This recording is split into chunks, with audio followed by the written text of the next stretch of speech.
Almost a year ago, I, along with a co-writer, Carroll, wrote a video about minimalism. What was supposed to be a video about its rise turned into a discovery of minimalists in the community feeling like the movement got toxic because of social media. Of course, the video caught the attention of some of the movement's most prominent public figures: Joshua Fields Millburn, Ryan Nicodemus, and TK Coleman, also known as the Minimalists. Today on a special interview, they come on the channel and address whether or not social media truly has had an effect on minimalism.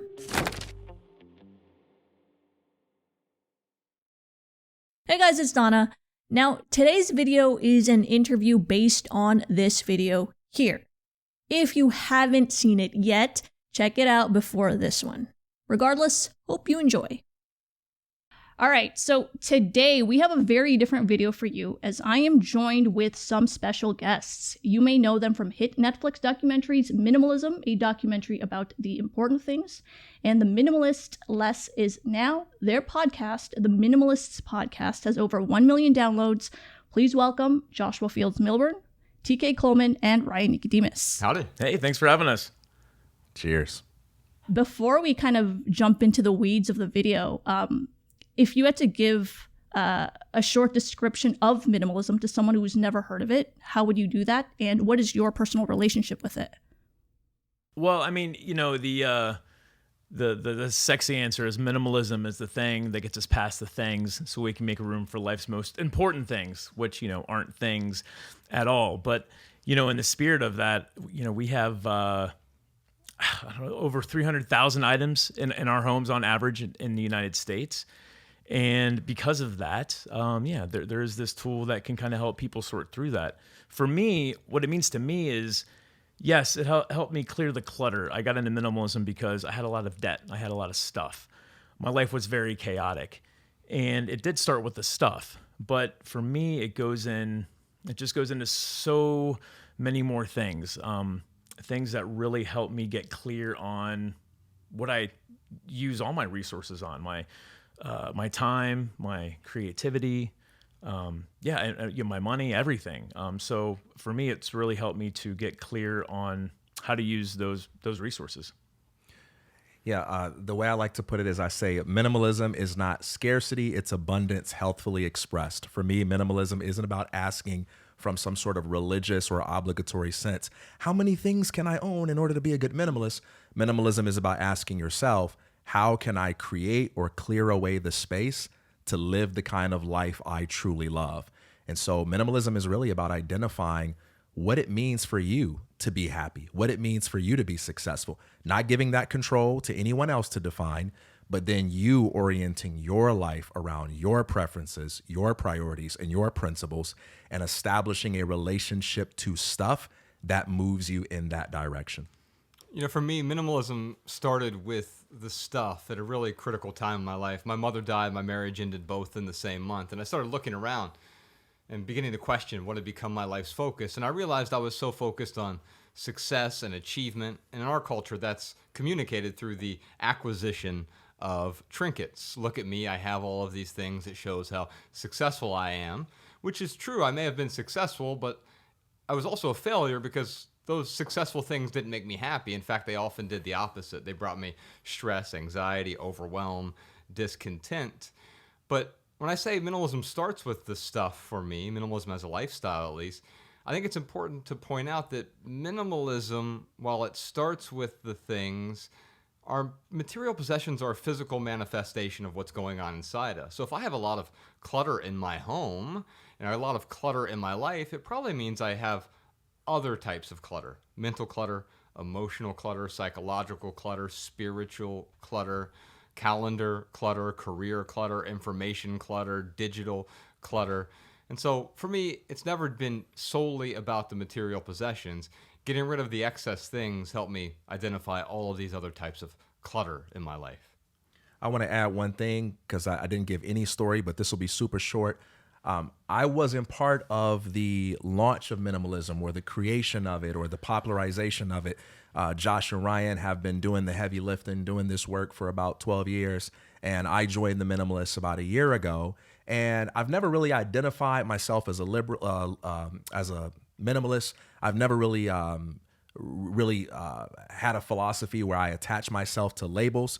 But for me, I guess you could consider me a philosophical minimalist, because for the past 20 years, I've worked in the education space. And when I work with students, I help them unpack the philosophical and psychological baggage. And so what I bring to minimalism is an emphasis on the stories behind the stuff rather than the stuff itself. And so what I like to talk about is not how to quantify your things, but how to let go of all of the internal things that are holding you back from being free in the way that you want to be. So that's kind of what I bring to it. I'd like to get into the weeds of the video and how this conversation even came into fruition.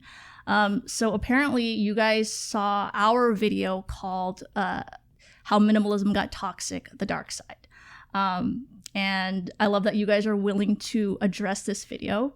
I want to give you guys a little bit of further context on how this idea even came about.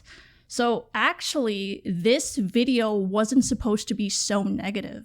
It was actually supposed to be somewhere along of the rise of minimalism. And I'll let Sean here kind of explain to you the original script.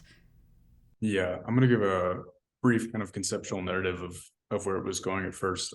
So, I mean, first of all, I've been implementing aspects of lifestyle minimalism in my own life ever since I saw the first documentary a few years ago. So it's always been on my mind. It wasn't until a little bit later that I found the internet community and how large it is and how large of a following was around minimalism, all the content that was being put out, and not only from you guys, the minimalists, but also from various other content creators.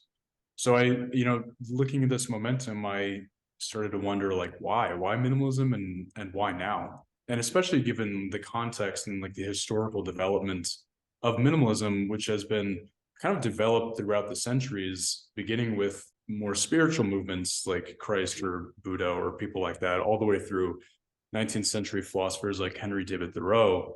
They all taught the renunciation of material possession if it gets in the way of intellectual and spiritual fulfillment. And so I started to ask, was minimalism any different, and how and why? And I found that self-determination theory could answer my question, at least in part. And self-determination theory, for those who aren't aware, it's a psychological theory of motivation that argues that there are two basic levels of motivation, internal and external. And people who are externally motivated by social norms, people telling them things to do or trying to fit in, be like the Joneses, basically. People who are more motivated externally, they tend to be less happy and less content. And people with more internal motivation were happier. And a lot of research has backed this up since the 90s.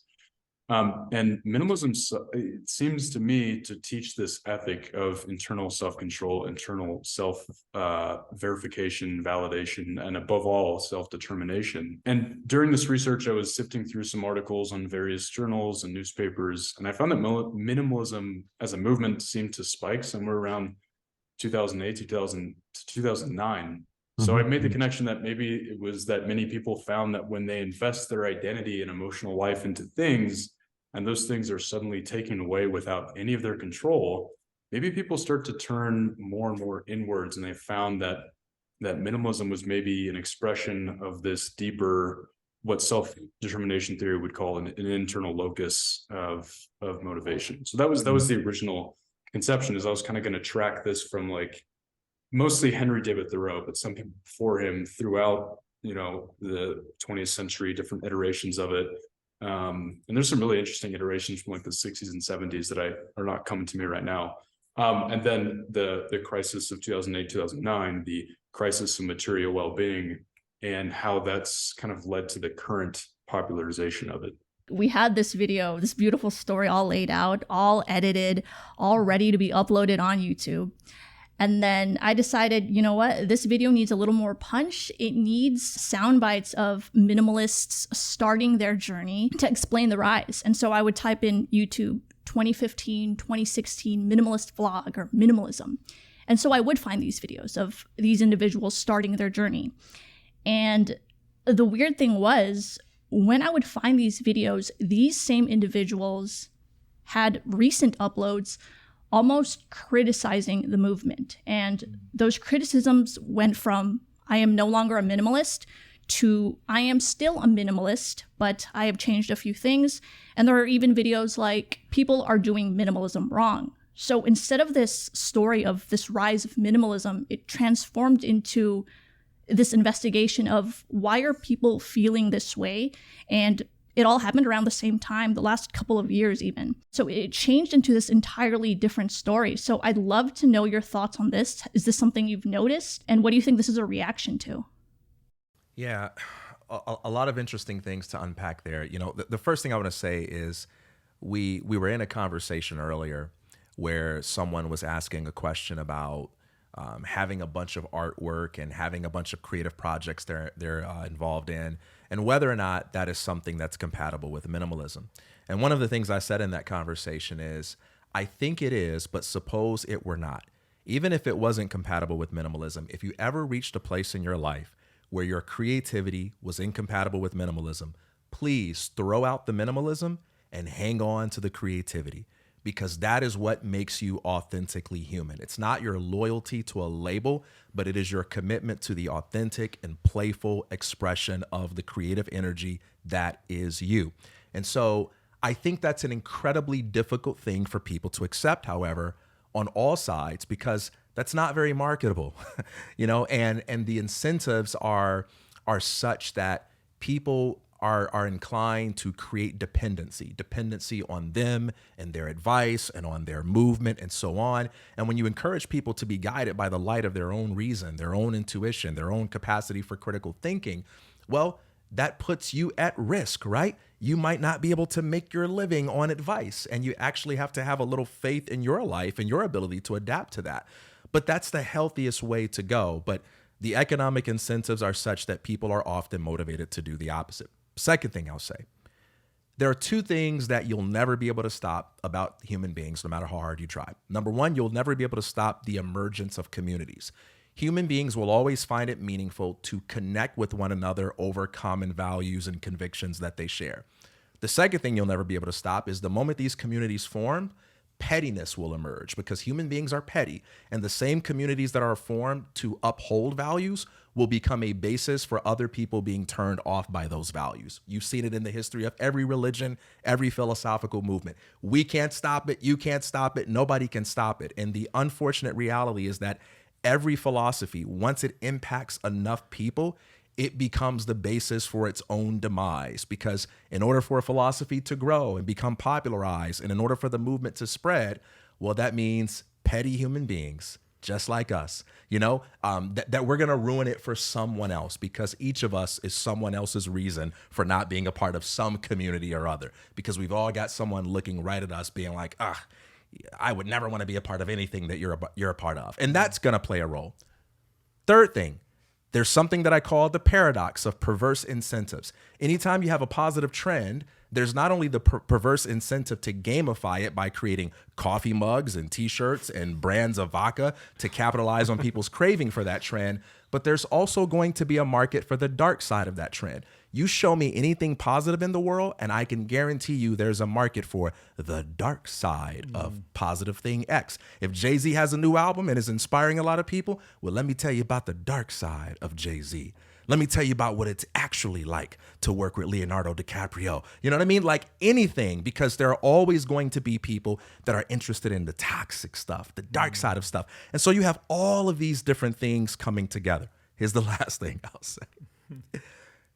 In my past 20 years, working with a wide variety of students who are kind of at this critical juncture where they're experiencing a lot of stress and overwhelm about making decisions regarding their next steps, college, career, and so on, you can see this hunger in their eyes for a prescription.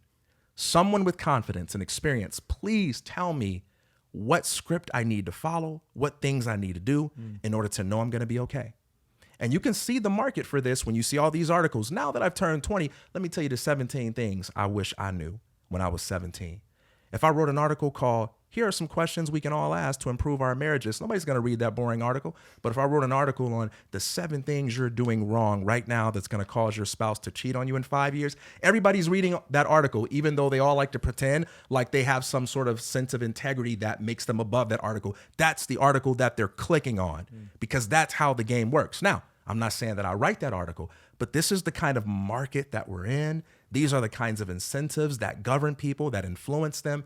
And what I try to tell our listeners, my students, is what I call the mother of all advice. And the mother of all advice is this: there is no prescription, there is no tool, there is no movement, no ism, no thought, no piece of advice that isn't capable of making your life worse if you don't think critically and creatively for yourself about how, when, and why you apply that to your own life. Every prescription can be misused, abused, overdosed. And so prescriptions don't make us safe. It's the capacity to think critically that make us safe. But unfortunately, we live in a world where people don't see leadership as pointing people back to their own power. They see leadership as being able to squeeze as many products as they can, as many views as they can, out of having some sort of headline or clickbait or title that the algorithm is going to honor. And so these are the sorts of problems we have when those various elements combine. We love to moralize too. You're doing minimalism wrong was what I heard. You found someone who said that, right? Yeah. And so what happens there? You take an idea and you turn it into a dogma. And that dogma, by definition, has to exclude people who then don't adhere to the dogma. And so you turn minimalism into a type of theology in a way, and then it begins to exclude people depending on how you define minimalism. Yeah. If you're saying minimalism is about owning fewer than 100 items, I think that misses the point. But if that's what you're talking about with minimalism, I don't care, because that could be enough for you, right? Owning 100 things could also be too much for you as well. And so if I were to go back in time and rename this thing called minimalism, I might call it enoughism, because we never stop to question what is enough. How much is enough money? How much is enough time spent at work? How much is enough friends, right? Because in this culture, it's what? It's the disease of more. More, more, more. I need more people. I need more money. I need more clicks. I need more views. I need more followers. I need more prestige. I need more applause. I need more. And when I get more, what do I need? Even more. There's nothing wrong with any of those things. Nothing wrong with money. I'm not allergic to money. I'm not a communist. And also, I am not I'm not driven by money the same way I once was. But I also don't pretend that it's not in the vehicle. It's no longer in the driver's seat. It doesn't get to dictate my everyday life, but I also didn't throw it out the window as well. It's a passenger in the vehicle, and I have to be conscious of that because of the society we live in. It requires money to live, right? But at the same time, if I'm doing everything just to get more clothes, more material possessions, more square feet in my home, what is that more for? Maybe I already have enough. In fact, maybe I have too much. Donna and Sean, I really want to thank you for making the video you made, because the dark side that you showed, it's important for people to see when they are considering minimalism, when they're considering this philosophy, this way of living. Because what I saw in the video, because you had asked about the decline, and I think with those specific folks, the decline happened when they did not get what they promised to themselves from becoming a minimalist. And I think that is where a lot of people might make the mistake. They see Josh, Ryan, and TK, and they're like, I want to be happy like those guys. I must need to be a minimalist, so I'll get rid of my stuff. And then they get rid of their stuff, and they're like, well, wait, now I'm just more bored than I already was, and I got fewer things. It goes back to the external desires that you talked about. I mean, when minimalism, I think, there could be an argument that all desires are mimetic, but that's probably a different video. But when we do something, and you talked about it in the video with someone climbing a mountain, if you do it because you want to be like that person, that is not a very strong reason why. It doesn't mean that that person wouldn't be a good mountain climber or enjoy it, but if they do it only because it's this mimetic desire, then again, like that's a reason that probably could be strengthened a little bit. And you said it yourself in the video, like if you want to climb mountains, if you have the urge to get all the gear and get in that cold and get in nature and do that work, that's a really good reason why to do it. So again, just going back to this decline and people turning back, I think it's important for people to see those types of stories to make sure that, hey, if I'm going to get into minimalism, I want to make sure that I'm getting into it for the right reasons. I call this reverse consumerism quite often when you apply that to the stuff, right? yeah. Because here's what happens. It happened in my life, at least. Ryan and I grew up really poor. We brought TK on the team because we needed some diversity. We needed a suburban kid with a two-parent household to finally join the team. But Ryan and I grew up really poor, and we thought the reason we were so unhappy growing up is we didn't have any money. Not really paying much attention to all the chaos that was going around us. The drug abuse, alcohol abuse, physical abuse, extreme poverty that was going on in our neighborhoods. And so when we turned 18, we went out and we got entry-level corporate jobs, and we spent a dozen years climbing the corporate ladder. And happiness was always right around the corner, and I never really got it because this thing brought me a dopamine burst of pleasure, which was really nice for a moment. But then, that new car, which was really nice, had the new car smell, also comes with the new car payment, and then the second new car payment, and then the 61st new car payment, so forth and so on. And what would happen is, these consumer purchases, this consumerism, isn't making me happy. And at first it was like, I figured out why. I need more things. I still don't have enough. At least that's the story I told myself, even though I had too much. And so I would get even more. That didn't work. Figured out the problem. It wasn't the more. I got the wrong things. I don't need the Land Rover. I need the Lexus to make me happy. I need to get the right things to make me happy. That doesn't work either. But then reverse consumerism pops in, and people find minimalism and they think, if I just get rid of my stuff, that's when I'll be happy. And so they get rid of all of it, and it's like actually kind of miserable because I just removed all my pacifiers, all the things I could distract myself with, and now I have to actually sit with myself, the person that I don't even like that much. The person that I'm mean to the most is me. And if I had $1 for every time that I was obscenely rude to myself, every time that I negative self-talk to myself, man, I would be a wealthy man because all of a sudden I'm alone with that person and I don't have all the things around me to cover it up. And that is the problem with reverse consumerism. It's also seeking happiness through externality. It's getting rid of the things, thinking it's going to make me happy, the same exact way that I thought those things that I bought that didn't make me happy were going to make me happy. Yeah, so I really like what Ryan said about the decline might have happened because these individuals didn't get what they thought minimalism would promise.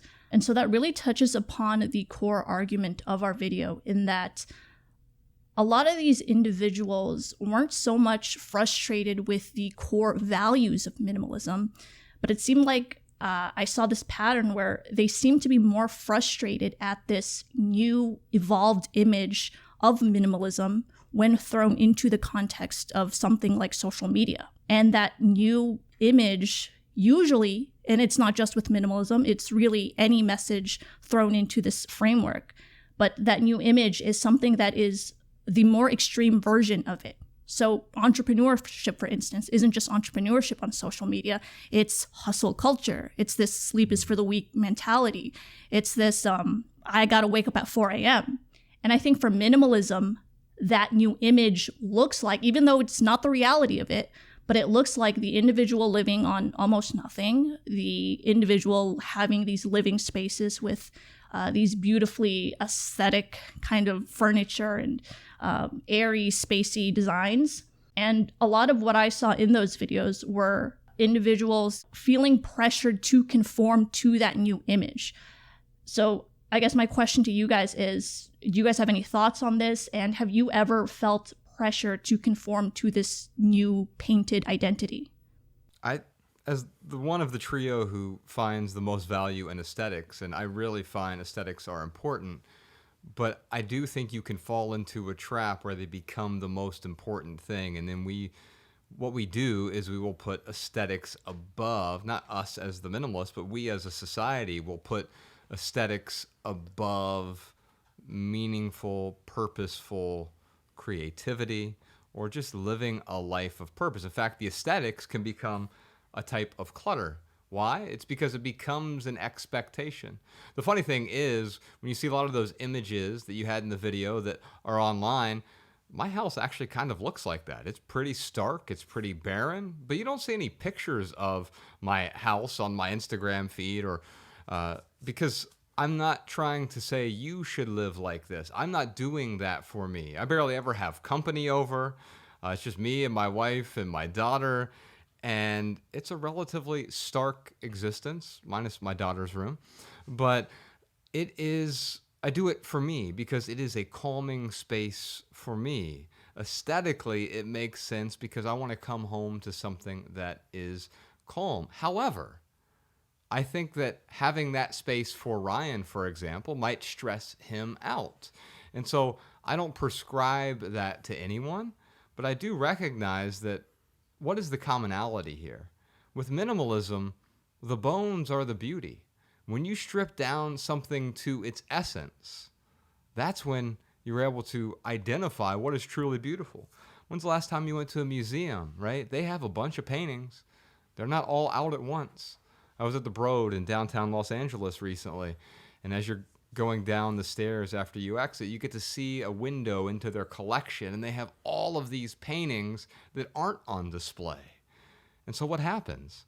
You get to see just a small, curated selection in these vast, open, empty rooms that are full of people. And what happens is, by having fewer things in the gallery, you're able to enjoy those things much more. And that's been the paradox of minimalism for me. As a minimalist, I don't own much at all, but I'm not depriving myself. I actually get way more value from my things now, and I think they look way better now than when I had a bunch of fancy things that were quote-unquote impressive to other people. But I do concede that if I'm simply trying to impress people by having less, it's not appreciably different by trying to impress people by having more. Yeah. My wife and I were just at the Broad and saw how they stored the paintings. And I'm like, oh man, Milburn's OCD would love this. Because they're like so nice and organized. Oh man, listening to you talk about the hustle culture and owning as little as possible and making sure everything looks just right, like it was getting my heart rate up a little bit, because that example or those extreme examples, like that stresses me out. And certainly like that is not what I advocate for. I could see where if someone saw that and thought like, well, to be a minimalist, I have to have my place look like that, and then they go down that road of getting rid of whatever they have in their home to replace it with what they think their home needs to look like. I mean, I could see where that would get expensive, and it would definitely get stressful.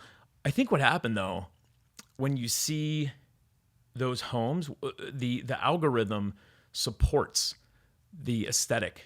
So when we commodify something, that's always going to taint it a little bit.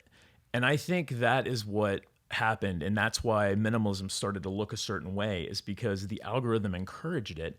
And the more eyeballs you can aggregate, the more you can make off of advertising. So I mean, that's just, I think, a lesson in commodification and what we do when something is important to people. We try to find a way to aggregate more eyeballs on it and make money off of it. If Josh and I wanted to aggregate more eyeballs, we would have a minimalist home tour YouTube channel. I mean, those by far are probably our number one, viewed videos. But that's not why we do it. We do it because we want to tell a story. We want to support other people.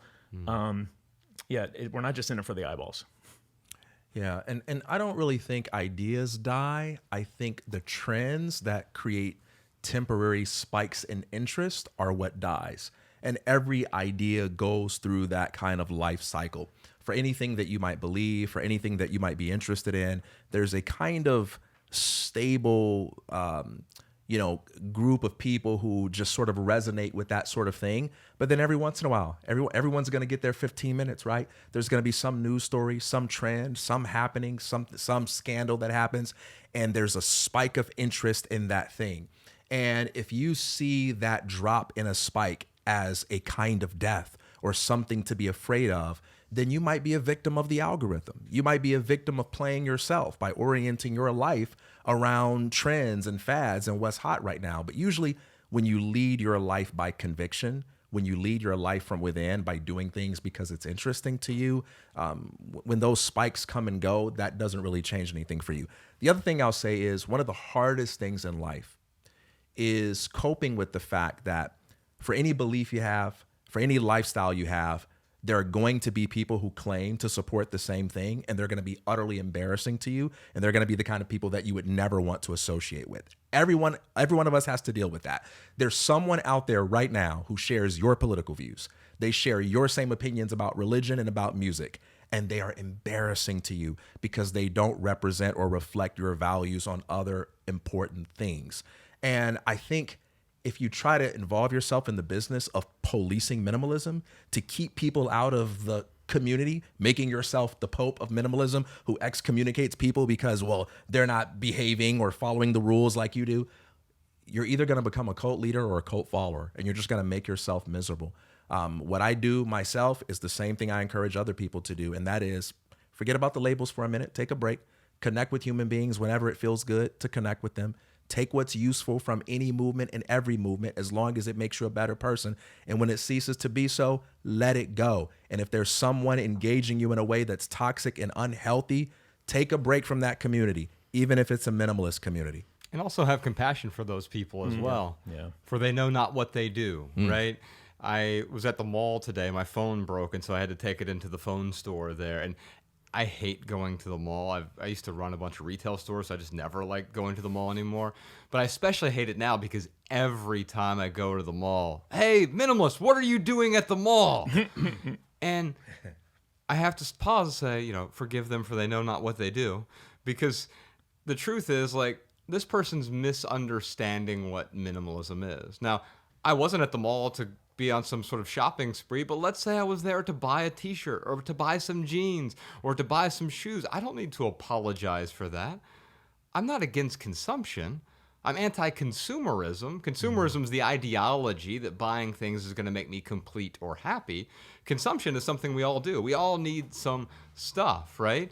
And so whether I go to the mall for that, or I go online and buy something, or I make it myself, that's not what minimalism is. And so people often can get really confused about what minimalism might be. And quite often, I found early on when we don't get defensive about this stuff anymore, I would find that when someone is bashing minimalism, or they look at minimalism and say, oh, I could never do that, or whatever it might be, they're often looking at this straw man or just a very narrow aspect of minimalism. And I often say, oh yeah, if that's what minimalism is to you, then it's probably not for me either. Yeah, I think that's great. And actually, Donna, they kind of answered my question, my follow-up question, which was you could maybe phrase it in different terms if you want, but there was a philosopher named Jean Baudrillard in the 70s, a French philosopher, who talked about how something that he observed in the market was how the market was moving more from a market of commodities, of things, and more towards a commodity of images. And I think that is ever more present today. And the original question I had was, how do you think that minimalism kind of relates to this market of images, given that to sustain itself as a business on today's social media world, it has to present itself in some form of image. You have to somehow package it in a way where people will be incentivized to look at it, to consume it. But you guys have all mentioned some form of the goal is, again, not to accumulate more and more eyes, just in the same way as it's not the goal is to get rid of more and more stuff. It's something a bit more nuanced there. Yeah. Yeah, definitely. When you said images, it made me think about how a lot of times and I'm not judging anyone, this is just an observation. I observe people who become minimalists because they expect to gain some type of status from it, to have that image. And that's just another bad reason to become a minimalist. I wish I could say, hey, if you become a minimalist, you're going to be perfectly happy and everyone will like you. That is something we can't promise. And I can't really think of anything we promise, actually. Yeah.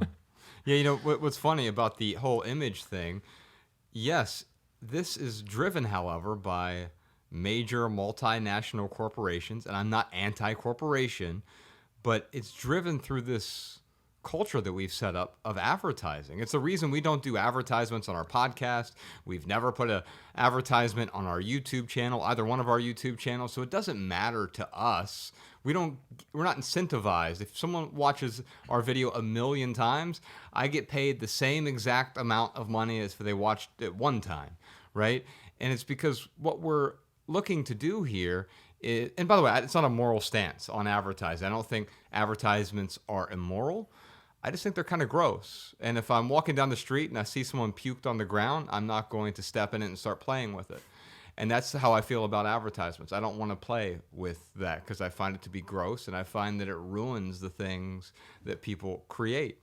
And what happens, though, is marketers, advertisers, they create a veneer, a 2D version of the world, and they incentivize other creators to create a 2D version of the world that is not realistic, because we live 3D lives, and there's pain, and there's grief, and there's sorrow, and there's death, but there's also wonder and joy and awe. But you know what? We don't get to see all of that when we just have a 2D version that advertisements create for us. That's right. And as far as image and business goes, what it takes to keep the minimalist business churning and conforming to those images that people think they might need to conform to in order to make money as minimalists, for me, I think the most important question, or at least one of the most important questions that an entrepreneur can ask themselves, is who do I want my customers to become as a result of using my product and service? That's not only necessary for a clear conscience, but that's also necessary in order for you to know what your vision is and in order for you to be sufficiently accountable to them. And the answer for me to that question is, I want our supporters to become the kind of people who are in tune with what they desire for themselves. I want them to be free from feeling like they need to play a role that they don't want to play because of what some commercial said to them, or because of some status symbol that's being held over their head telling them you don't get to be a person of worth if you don't have X, if you don't own Y, whatever it may be. And so entrepreneurship is a process of discovery. And if we discover through this process of doing what we do that that goal has been achieved and people stop showing up, all right, so be it. We have to find another way to go on with our lives and to create value for society.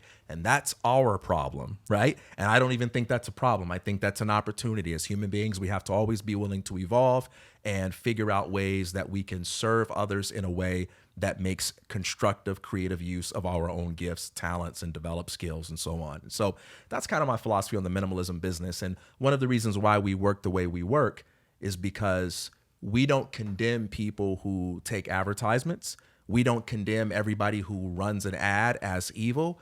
But for us, we want to maintain the freedom to show up and have conversations that are an authentic expression of what we believe, what we feel, and what we prioritize. And we don't want to be driven by a revenue model that says, oh, hey, we got to tap dance to this song, even though we don't like that song and we don't like tap dancing, because that's what's necessary to stay relevant as minimalists. The moment you start playing the game that way, I think it's just time to hang up your jersey and retire. Yeah.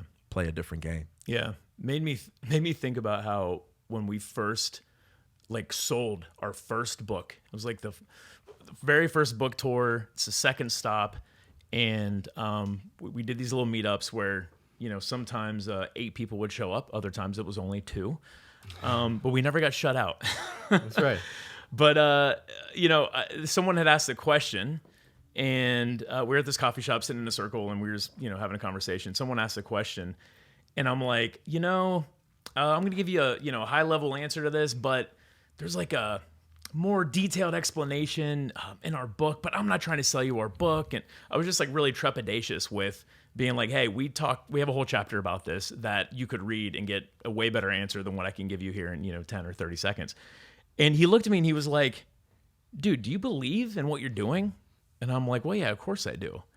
And he was like, do you think that this book is going to add value to other people's lives? I'm like, yeah, of course. He's like, is it going to support them in their minimalist journey? I'm like, yeah, dude, like otherwise I wouldn't be doing it. He's like, then why are you so scared to sell your book?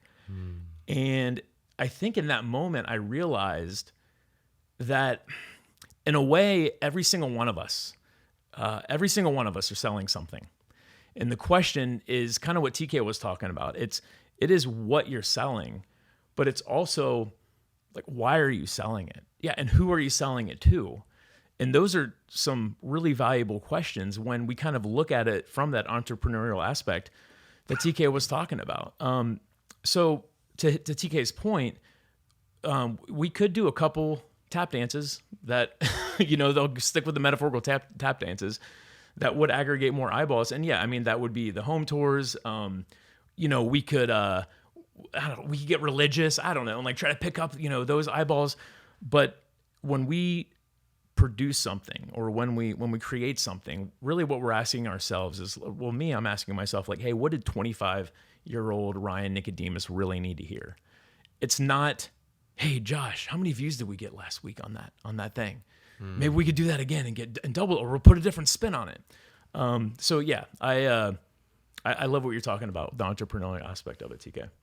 Well, we have like a couple more minutes here. So I think, Sean, your last question would probably be the best question to kind of sum up this whole interview. Yeah, given what we talked about and everything that's going on with minimalism right now and the internet culture around it, what do you think the future of minimalism is? How it's going to sustain itself, how it's going to maintain itself?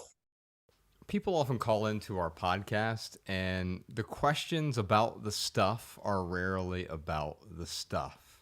When we do live events and there's 500, 1,000 people there, someone will inevitably come up to the microphone and they'll ask a question that seems like it's about, my husband won't stop putting his shoes in the entryway. But then we get to the why behind that. And you go 3, 4, 5 whys deep, and you realize that no amount of decluttering, no amount of minimalism with respect to material possessions is going to save that relationship. There's something much deeper. And so where does minimalism go from here? It's about identifying the other types of clutter. Yes, there is physical clutter. Obviously, we're in a world now with so much digital clutter. We're overwhelmed with our phones. We just talked to Tiago Forte today, and a new study just came out that the average American spends 12 hours a day consuming content from a device. Staggering. That's not just half your waking hours, that's half of your living hours in a day. So a lot of clutter around that. And by the way, I'm not saying it's bad or evil to consume things online. The question is this the best use of my time? Speaking of that, where else do we go from here? Well, calendar clutter. You know the status symbol I used to have that I was most proud of?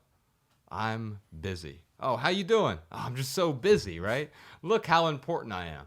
But what am I saying when I really say that I'm busy? My life is out of control. Everyone else is dictating my schedule because it's urgent to TK. Now it has to be important to me. If it's urgent to Ryan or Sean or Mallory, all of a sudden it has to be important to me. And before long, I'm so busy with everyone else's urgent tasks that I'm not doing what's important to me. So a lot of my time clutter is another way to look at that. Of course, the relationship clutter. We often talk about, well, my family is my biggest priority, right? But then I'm spending 95% of my time with coworkers and networking buddies and friends and events and things that aren't my family. And there's nothing wrong with spending time with other people, right? This word priority is a really strange one because it wasn't a plural until the 20th century. The word priority means the first thing. But if I give you a list of my 15 priorities, that's nonsensical. I can't have 15 the first things. I either have a priority or I don't. And in this moment, my priority is talking to you. And it's wonderful that that gets to be my priority. It's not my wife. It's not my daughter. It's not my business, whatever it is. This is my priority right now. And the only way that I can truly be here in the moment is if I've said no to everything else. So minimalism, it's about subtracting. It's about subtracting the stuff. It's about saying no to new things that won't add value to my life. It's about saying no to the things that have ceased to add value to my life. But it's also about saying no to the things that are no longer adding value to my life, the time commitments, the relationships, the careers, the information overload, the technology. Anything that isn't serving me or I don't have the ability to serve, it's clutter. You don't hustle enough, Josh. That's why you can't have 15 priorities. Oh, man. You know, Sean, that question is interesting because I am so honored that you think that we have started this thing. And that it started, you know, in 2008, 2009. But this is, the idea of simplicity has been around forever. I mean, when you look at the ascetics, you look at Stoics, you look at Buddha, Jesus, Muhammad. I mean, this idea of living a more simple life is a very old answer. And kind of what Josh was explaining is that now we've got new problems that still use this old answer. And until those types of problems, or until that answer doesn't need to be used anymore, you know, I think it will go on, and it might take different shapes, different forms, different reasons as to why we use simplicity. But yeah, I don't see it going anywhere, although I wish it would go away. I wish it wouldn't have to be an answer to something, because if we were living in a world where simplicity wasn't even a thought, that means that we were already living simple, deliberate lives, and people are probably living higher quality lives. But until that happens, I think simplicity is here to stay. Yeah, I agree with Ryan. Just one little comment, just so y'all know, because Josh and I have this personal beef that you all don't get to see behind the scenes. You all saw how he threw shade at me by saying they wanted me because I'm from the suburbs. I'm from Chicago, the Michael Jordan dynasty. Jordan really hurt Josh a lot when he was coming up. And so he can't take away those championships, so he tries to take away the city of Chicago from me. So I just want y'all to zoom in on that shade. If you could create a clip of that moment, you know, maybe do that and promote it on social media. We can mostly edit him out, though, right? What is the future of minimalism? Well, I have to make a distinction. Minimalism, the idea, or minimalism, the market? I don't know what the future of the minimalism market is. How many minimalist bestsellers can you make? How many minimalism movies can the world take? I'm not sure. What I do know is that I would have never gotten involved with these guys if I were betting on minimalism, the market. Because I think if you're approaching things that way, you're just setting yourself up to be stressed out. I think the starting point is to find and do the work that feels meaningful to you. One of my favorite quotes is Howard Thurman, the civil rights activist, who says, "Ask not yourself what the world needs, but rather what makes you come alive. For that is what the world needs, people who have come alive." And the ideas of simplicity and intentionality not only make me come alive, but they've made people come alive in every generation. And I think those ideas and those tools are going to live forever, even if they aren't trending. But hey, right now, is jazz, is Frank Sinatra, Sammy Davis Jr., are those guys trending? No, there's somebody that's hotter than them right now. But whose music do you think is going to be playing in 50 years? I know Sammy, I know Frank, I know that music's going to still be playing, because there's a difference between trending and being timeless. And I think the ideas of simplicity and intentionality will continue to live because those ideas are timeless. The market stuff, I don't really care. Well, guys, we are out of time. Kind of an ironic question, but is there anything that you guys want to plug? Visit my new hustle culture course. Oh, no. You can find everything at theminimalists.com. If people want to read more, listen more, watch more, it's all over there at theminimalists.com. Buy my new book, The Dark Side of Marie Kondo. the behind the scenes toxicity of working with Josh and Ryan. Dude, that would definitely get some views. It would absolutely do better than any video I've put out. Yeah, for sure. Guys, thank you once again for coming on and giving us some insight into your perspective. Ladies and gentlemen, these are the Minimalists. Donna, Sean, thank you. Take care, y'all. Thanks Thank for you. having us. This Thanks, was great. Donna. Thanks, Really Sean. appreciate it. Yeah. Cheers.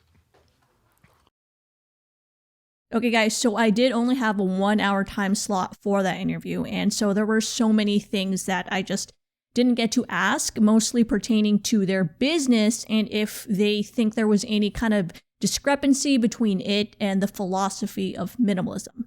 If I were to give myself some criticism, it would definitely be in that area and trying to manage that and trying to manage that in. Anyway, there was a question that we asked that just didn't fit within the theme of the video.